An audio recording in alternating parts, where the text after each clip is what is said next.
नमस्कार विद्यार्थी मित्रांनो, व्यंकटेश एज्युकेशन अँड संस्कृती या आपल्या चॅनलवर सर्वांचे सहर्ष स्वागत आहे। आजच्या व्हिडिओमध्ये आपण स्कॉलरशिप शिष्यवृत्ती परीक्षा इयत्ता 5वी विषय आहे बुद्धिमत्ता चाचणी। यामधील घटक आहे वर्गीकरण या घटकातील संख्या यामधील स्वाध्याय 2.2 आजच्या व्हिडिओमध्ये आपण सोडवून घेणार आहोत। बघा, आता वर्गीकरण संख्या या घटकामध्ये कोणत्या प्रकारचे प्रश्न विचारले जातात तर बघा, आपल्याला 4 पर्याय दिलेले असतात आणि आपल्याला असा प्रश्न विचारलेला असतो की पुढे दिलेल्या प्रश्नात गटात न बसणारे पद ओळखा। म्हणजे कोणते तरी 3 एका गटात असतात आणि एक असतो तो वेगळा असतो। मग तो गट म्हणजे त्या गटातून वेगळी संख्या कशी ओळखायची तर बघा, त्यासाठी आपल्याला रोमन संख्या चिन्ह, अपूर्णांक, त्रिकोणी संख्या, चौरस संख्या, घड्याळ, समविषम संख्या, मूळ संख्या, जोडमूळ संख्या, सहमूळ संख्या या संख्या माहीत असणं गरजेचं आहे। तर बघा, 1 ते 30 पर्यंत मुलांचे पाढे तोंडपाठ पाहिजेत। 1 ते 10 या संख्यांपर्यंतचे घनपाठ पाहिजेत। आता बघा, दिलेल्या संख्येतील अंकांची बेरीज, वजाबाकी, समविषम किंवा अपूर्णांक असेल तर अंश आणि छेदाची तुलना या गोष्टींचा विचार करून आपल्याला तो प्रश्न काय करायचा असतो, सोडवायचा असतो। बघा, याच्यामध्ये एकूण 40 प्रश्न आहेत। या आधीच्या व्हिडिओमध्ये आपण पहिले 10 प्रश्न सोडवून घेतलेले आहेत। त्याची लिंक मी या व्हिडिओच्या डिस्क्रिप्शन बॉक्समध्ये दिलेली आहे। आजच्या व्हिडिओमध्ये आपण प्रश्न क्रमांक 11 ते प्रश्न क्रमांक 40 सोडवून घेणार आहोत। व्हिडिओ सर्वांनी शेवटपर्यंत बघा, कारण यातील प्रत्येक प्रश्न आपल्या परीक्षेच्या दृष्टीने महत्त्वाचा आहे आणि आपल्या अभ्यासाच्या दृष्टीने खूप महत्त्वाचा आहे। चला, 11व्या प्रश्नामध्ये इथे आपल्याला सांगितले 93, 75, 62, 82। आता बघा, या संख्यांकडे जर आपण नीट निरीक्षण केलं तर आपल्या असं लक्षात येतं, बघा इथे 3 एककाच्या घरात आहे आणि इथे 9 आहे। मग 3 त्रिक 9 म्हणजे 3च्या पटीतली ही संख्या आहे, 3 त्रिक 9। तसं बघा, 5च्या पटीत 7 आहेत का, नाही आहेत। मग बघा, 2च्या पटीमध्येच आहेत, 2 त्रिक 6 आणि बघा 2 चौक 8। म्हणून मग इथे आपली कोणतं तर पर्याय क्रमांक 2 मधली 75 ही संख्या वेगळी आहे। पुढचा प्रश्न बघा, 9, 65, 26, 126। आता बघा, या प्रश्नाचा जर आपण नीट विचार केला तर बघा, आपले घनसंख्या पाठ हवेत। मी आत्ताच सांगितलं, इथे बघा 9 ही कोणत्या संख्येच्या जवळची घनसंख्या आहे, म्हणजे 9 हा अंक घनसंख्या 9 नाही आहे, पण त्याच्या अलीकडे किंवा पुढची किंवा मागची अशी संख्या आहे की जी घनसंख्या आहे। मग बघा, 2चा घन अधिक 1, मग 2चा घन बघा 2 दुणे 4 आणि 4 दुणे 8, म्हणजे 2चा 3 वेळा गुणाकार केला तर किती येतं, 2 दुणे 4, 4 दुणे 8, 8 आणि 1 9, बरोबर झाली ही संख्या आपल्याला मिळाली आहे। आता बघा 65, आता इथे बघा 4चा घन घेऊया, कारण 65च्या जवळची संख्या आहे 64। मग 4चा घन किती, 4 चौक 16, 16 चौक 64, 4चा घन आहे 64 अधिक 1 बरोबर 65। आता बघा, 26 या संख्येच्या जवळची संख्या कोणती घनसंख्या आहे का तर नाही आहे, कारण बघा इथे सगळीकडे आपल्याला अधिक 1 मिळवायचं आहे। इथे बघा 5चा वर्ग आहे 25 आणि अधिक 1 26, म्हणजे ते वर्ग संख्या आणि त्याच्यामध्ये 1 मिळवलेला आहे, म्हणून मी इथे 26 आहे। आता बघा 126, 125 ही घनसंख्या आहे। 5चा घन बघा, 5 5 25, 25 5 125 अधिक 1 बरोबर किती, 126। मग या पर्यायामध्ये प्रश्न क्रमांक 12व्यामध्ये पर्याय क्रमांक 3 मधली 26 ही संख्या गटात न बसणारी संख्या आहे। पुढचा प्रश्न, 9अंश/4, 6अंश/1, 5अंश/2, 1अंश/7। आता बघा, या सगळ्यामध्ये अंश आणि छेद वेगवेगळे आहे। आता इथे पर्याय क्रमांक 2 मध्ये जर आपण बघितलं तर 6चा छेद 1 आहे। मग आपल्याला मध्ये छेदामध्ये 1 असला तो लिहिला तरी चालतो, नाही लिहिला तरी चालतो। मग बघा, ज्यावेळेस छेदामध्ये 1 असतो त्यावेळेस तो अपूर्णांक असतो का, नाही, कारण ही संख्या अशी लिहिली तरी चालते। मग ही काय झाली, पूर्णांक संख्या झाली। आणि अंश आणि छेद हे वेगवेगळे असतील, म्हणजे वेगवेगळे किंवा अशा संख्या असतील तर काय झालं, ती अपूर्णांक असतो। पण जर छेदात 1 असेल तर तो अपूर्णांक होऊ शकत नाही, म्हणून मग इथे पर्याय क्रमांक 2 हे आपल्या प्रश्नाचं उत्तर आहे। पुढचा प्रश्न बघा, 94, 51, 84, 95. आता बघा या प्रश्नामध्ये जर आपण या दिलेल्या संख्येतील अंकांची वजाबाकी केली, बघा 9तून 4 गेले 5 राहिले, ठीक आहे. 5तून 1 गेला 4 राहिले. 8तून 4 गेले 4 राहिले. 9तून 5 गेले 4 राहिले. म्हणजे दिलेल्या संख्येतील अंकांची जर वजाबाकी केली तर इथे 4 4 4 आणि इथे मात्र 5 येते. म्हणून मी इथे गटात न बसणारी संख्या आहे 94. पर्याय क्रमांक 1 हे आपलं उत्तर आहे. प्रश्न क्रमांक 15 702, 351, 522, 613. आता बघा या दिलेल्या संख्येतील अंकांची जर बेरीज केली तर बघा 7 + 0 7 + 2 बरोबर 9. मग यांची बेरीज किती येते? 9 येते. 3 आणि 5 8, 8 आणि 1 9, यांची पण बेरीज 9 येते. 5 आणि 2 7, 7 आणि 2 9, यांची पण बेरीज 9 येते. बघा 6 आणि 1 7, 7 आणि 3 10, यांची बेरीज येते 10. मग बघा 9 9 9 सेम आहेत आणि मग इथे पर्याय क्रमांक 4 हे आपल्या प्रश्नाचं उत्तर आहे. पुढच्या प्रश्नामध्ये रोमन संख्या दिलेल्या आहेत. मग बघा IX हा अंक 9 साठी वापरला जातो. XV म्हणजे X म्हणजे 10 आणि हा 5 15. डबल व्ही कधी आपण बघतो का? नाही, डबल व्ही हे रोमन संख्या चिन्हामध्ये येत नाही, आहे की नाही. कारण बघा असं व्ही साठी आपण 5 हे चिन्ह वापरतो. मग इथे 5 आणि 5 10 असं येऊ शकत नाही, कारण 10 साठी आपण X वापरतो, म्हणून मग हे येणार नाही, हे रोमन संख्या चिन्ह नाही. 5 आणि हा एक काय आहे? 6 आहे. कारण आपल्याला माहिती आहे उजवीकडे संख्या वाढत जातात, मग 5 आणि पुढे हा एक 6 झालं. 17वा प्रश्न 416, 515, 864 आणि 749. मग हा प्रश्न बघता क्षणी थोडं निरीक्षण पाहिजे या प्रकारचे प्रश्न सोडवताना. मग इथे 4 आहे आणि इथे 16 आहे. मग 4चा वर्ग 16. मग बघा पहिल्या संख्येचा वर्ग बरोबर इथे दुसरी संख्या 16 आहे. 5चा वर्ग 25 पाहिजे होतं, पण इथे आहे का 25? नाही आहे. 8चा वर्ग 64, बघा 8चा वर्ग 64. 7चा वर्ग 49. मग इथे मात्र 515 नाही येणार, म्हणून इथे उत्तर आहे पर्याय क्रमांक 2. 18वा प्रश्न 44, 24, 36, 34, 25, 45, 15, 55. आता बघा या संख्यांची आपण काय करूया? बेरीज करूया. मग 4 आणि 4 हे 8 झाले. 4 आणि 2 6, 68 बेरीज झाली यांची. आता बघा 4 आणि 6 10, हाचाला 1, 3 आणि 3 6, 6 आणि 1 7, यांची बेरीज किती आली? 70. बघा 25 आणि 45 यांची पण बेरीज बघा. 5 आणि 5 10, 4 आणि 2 6 आणि हाचा 1 7, 70. 5 आणि 5 10, हाचाला 1, 5 आणि हा 1 6 आणि 1 हाचा 7, 70. या सगळ्यांची बेरीज किती आली? 70. पण इथे मात्र 68 येते, म्हणून मी इथे गटात न बसणारी संख्या आहे पर्याय क्रमांक 1. पुढचा प्रश्न बघा 216, 729, 256 आणि 512.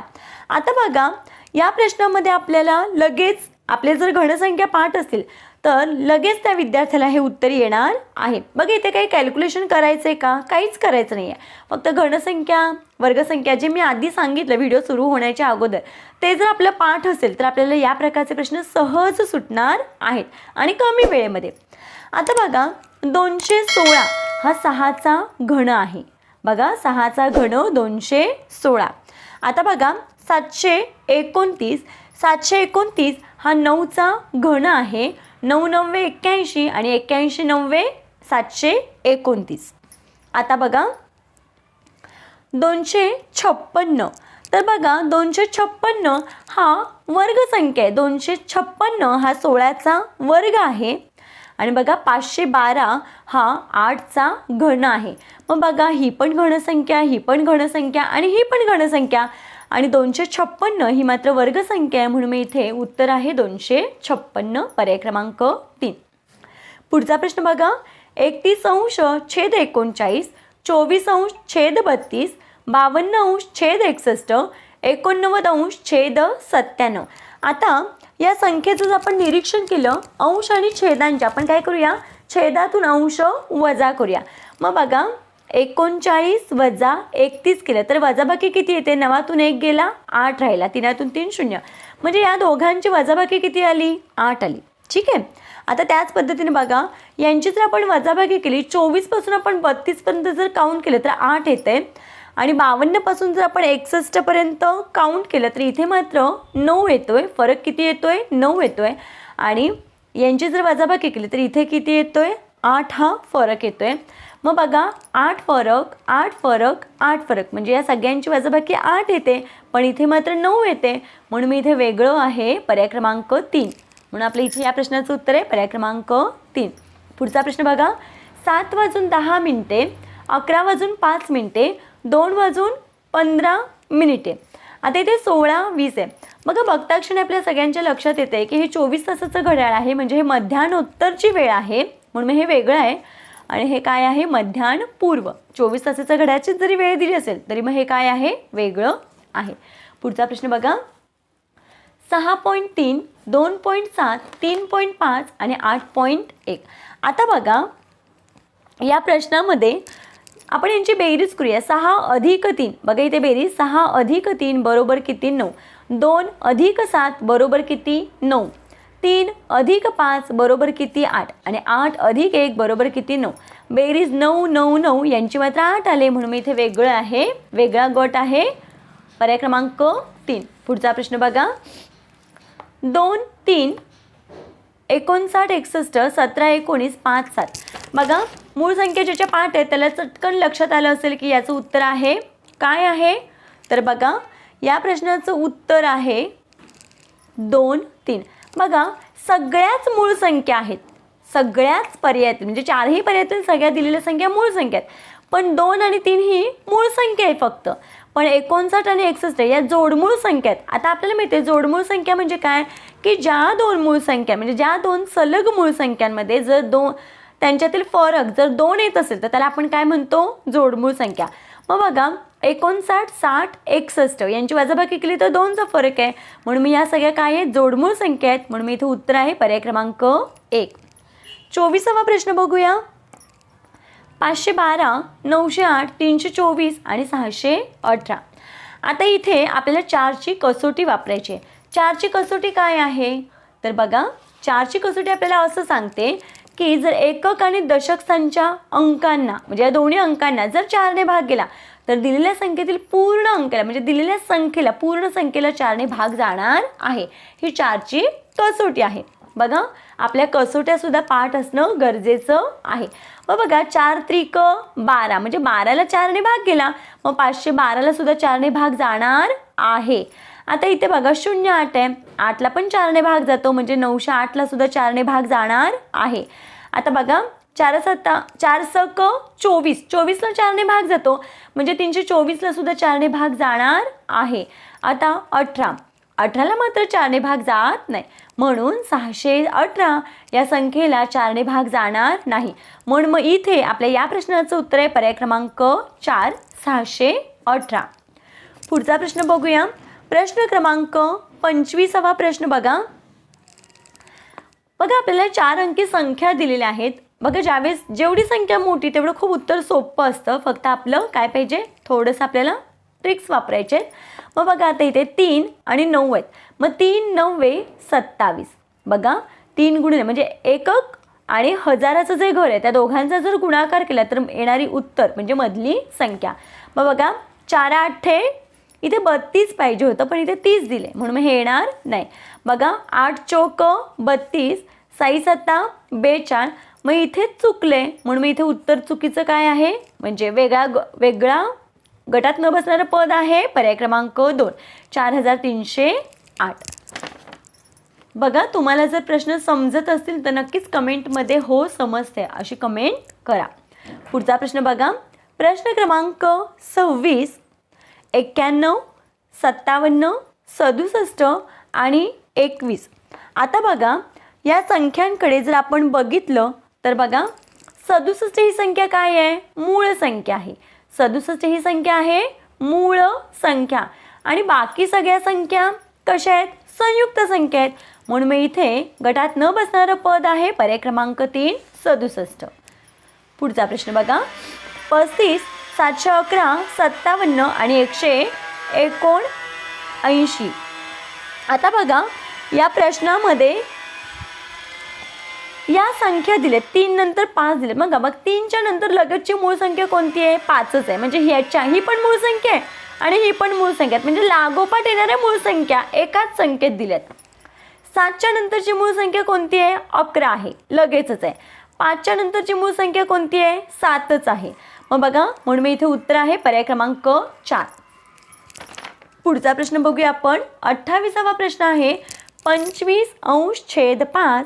दुसरा आहे 56°/8, 10°/2 आणि 12°/8. बघा, ज्यावेळेस अपूर्णांक असतो त्यावेळेस तर खरंच खूप सोपं असतं. बघा, इथे 25 आणि 5 आहे. मग इथे बघा, 5 एके 5, 5 5 25, भाग गेला. 8 एके 8, 8 7 56, भाग गेला. 2 एके 2, 2 पंचे 10, भाग गेला.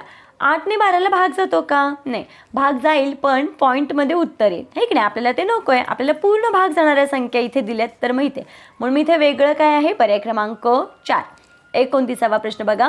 X, L, D आणि P. X, L, D हे सगळे काय आहेत? रोमन संख्या चिन्ह आहेत. आणि P ही रोमन संख्या आहे का? नाही आहे. मग बघा, X म्हणजे 10साठी रोमन संख्या चिन्ह L म्हणजे 50, D म्हणजे 500, म्हणून मी इथे उत्तर वेगळं आहे पर्याय क्रमांक 4. 30वा प्रश्न बघा. C म्हणजे काय? 100, L म्हणजे काय? 50, V म्हणजे काय? 5 आणि हे बघा 10, 11, 12 हे सगळेच रोमन संख्या चिन्ह आहेत. मग आता याच्यामध्ये बघा, C, L आणि V हे सगळ्यांना 5ने भाग जातो, म्हणजे 5च्या पटीतील संख्या आहेत. पण 12 आहे का 5च्या पटीतील संख्या? नाही, म्हणून मी इथे वेगळं आहे पर्याय क्रमांक 4. बघा, प्रश्न क्रमांक 30 मध्ये बघा, C बरोबर 100, L म्हणजे 50, V म्हणजे 5 आणि X म्हणजे हे काय आहे? 12 आहेत. आता इथे आपण असंही संख्या सोडवू शकतो. ही बघा, ही समसंख्या आहे, ही पण समसंख्या आहे आणि ही पण समसंख्या आहे आणि ही कशी आहे? विषम संख्या आहे. त्याच्यामुळे याचं उत्तर हेही असू शकतं ह्याच्यापेक्षा. मग बघा, आता बघा 31वा प्रश्न आहे. XV म्हणजे काय? 10 आणि 5 15, 10 आणि 10 20 आणि 5 आणि 1 6 आणि हा आहे 5. आता इथे मात्र बघा, संख्या छोट्या आहेत, म्हणजे या सगळ्या 5च्या पटीतल्या संख्या आहेत आणि ही मात्र काय आहे? वेगळी संख्या आहे, म्हणून मी इथे उत्तर आहे पर्याय क्रमांक 3. पुढचा प्रश्न बघूया आपण. बघा, इथे या प्रश्नामध्ये आपल्याला असं दिलंय 3 कंसात 91 आणि 4 याच पद्धतीने पुढचे अंक दिलेत. आता बघा, इथे आपण काय करूया? कंसाच्या बाहेर काय आहे? 3 आहे. मग या 3चा घन घेऊया अधिक ह्या कंसाच्या बाहेर कोण आहे? 4 आहे. मग 4चा पण घन घेऊया.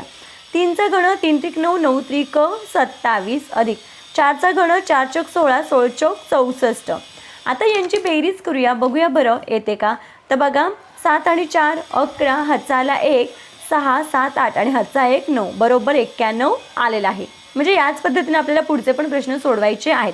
मग बघा, 2चा घन 8 अधिक 3चा घन 3 त्रिक 9, 9 त्रिक 27 यांची जर बेरीज केली तर बघा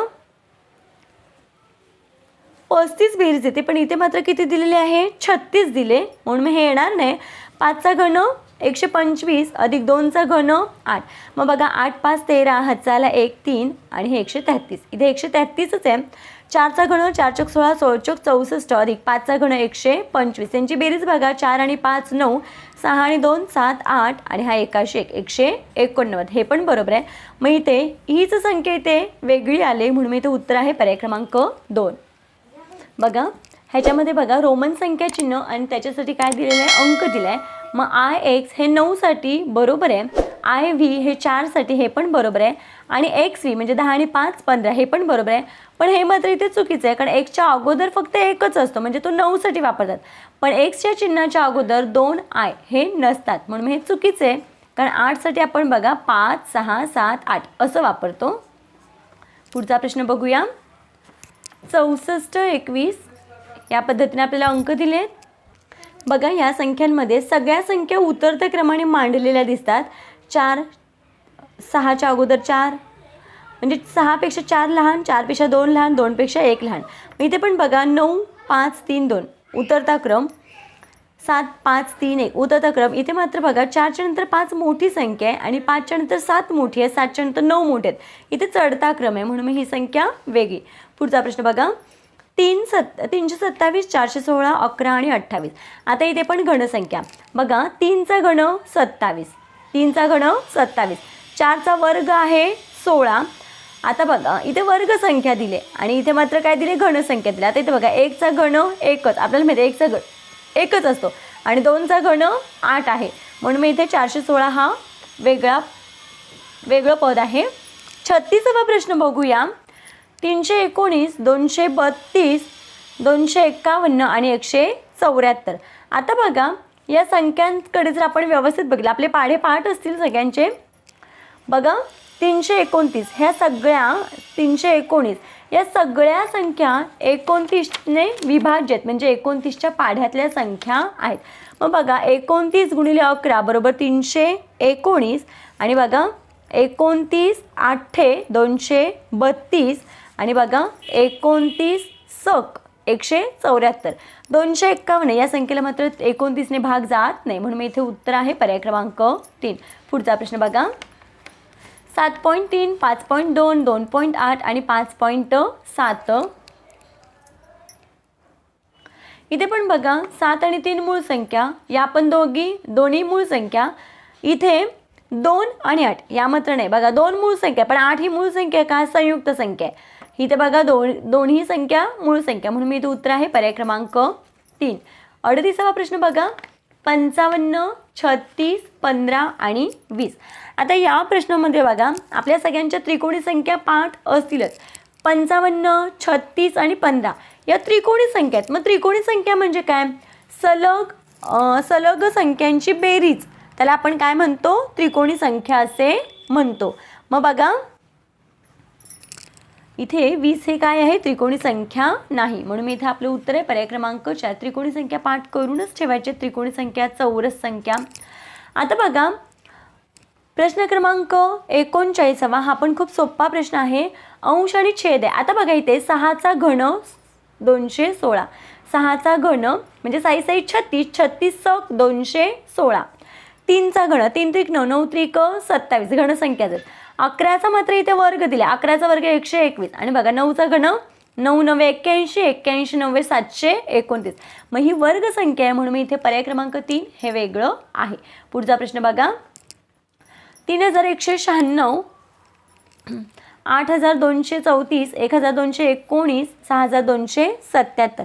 आता या संख्यांचं जर आपण नीट लक्ष दिलं तर बघा 3 आणि 6 यांची आपण काय करायचे? बेरीज करायची. मग बघा 3 अधिक 6 किती होतात? 3 आणि 6 होतात 9 आणि 9 यांची दुप्पट करायची. 9 गुणिले 2 18 आणि 18 अधिक 1 19. मग लक्षात आलं का? काय करायचं? 8 आणि 4 किती? 12, त्याची दुप्पट आणि त्याच्यामध्ये 1 मिळवायचं. मग बघा 8 आणि 4 12, 12 दुणे 24, 24 आणि 1 25. इथे 25 पाहिजे होतं, पण इथे किती दिले? म्हणजे इथे बघा 12 दुणे 24 आणि इथे 1 वजा केले. मग 24 मधून 1 वजा केला तर किती येते? 23 येते, म्हणजे इथे वजा केले. आणि इथे बघा 9 आणि 1 10, 10ची दुप्पट 20, 20 आणि 1 21. आता बघा 6 आणि 7 12 आणि 1 13, 13, 13 दुणे 26, 26 आणि 1 27. मग इथे बघा इथे काय दिलंय? पहिल्या आणि शेवटच्या संख्येची बेरीज आणि त्या सगळ्यांची दुप्पट करून त्या सगळ्यांमध्ये 1 मिळवलंय. आणि इथे पण तसंच केलंय. पहिल्या आणि शेवटच्या संख्येची बेरीज आणि त्यांची दुप्पट करून 1 वजा केलाय, म्हणून मी इथे गटात न बसणारी संख्या आहे 8234. पर्याय क्रमांक 2.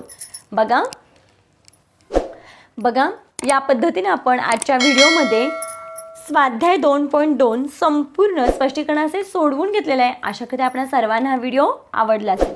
व्हिडिओ आवडल्यास लाईक, शेअर, सबस्क्राईब.